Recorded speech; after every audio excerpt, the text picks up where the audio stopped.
এত লেট হলো কেন তোমার আসতে? লেট হবে না, অফিসে কি কম কাজ আমার বলো? কাজ করতে করতে দেখো আমার বেহাল অবস্থা। আচ্ছা তুমি এগুলা কি নিয়ে আসছো? আসো বসো আগে, তারপরে দেখতেছি কি নিয়ে আসছো। হ্যাঁ সেটা তো অবশ্যই। এই যে তোমার ছেলে রেডি হয়ে বসে থাকে প্রত্যেকদিন, বাবা আসবে আর তোর জন্য কি না কি নিয়ে আসবে।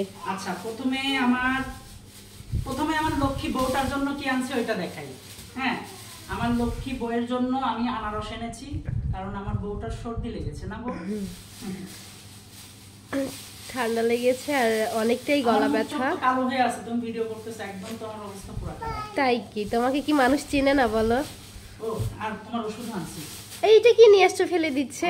এটা কি? এর মধ্যে আছে তাড়াতাড়ি ওকে দাও, কি নিয়ে আসো। ওর পায়ে কি লেগে আছে দেখো তো। আমি আর কি রান্নাঘরে কাজ করতেছিলাম, পেঁয়াজের খোসা।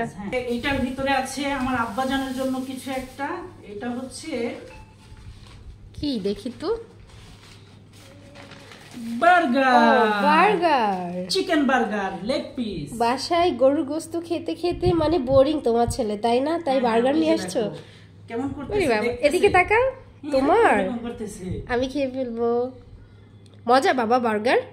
মজা আছে। আসলে ফাহিম বাবু কিন্তু ছোট্ট একটা মানুষ, কিন্তু ফাহিম বাবু বার্গার এত বেশি পছন্দ করে, মানে ধারণার বাহিরে। বাহিরে গেলেও বার্গার খায়, আর বাসায় তো আছেই।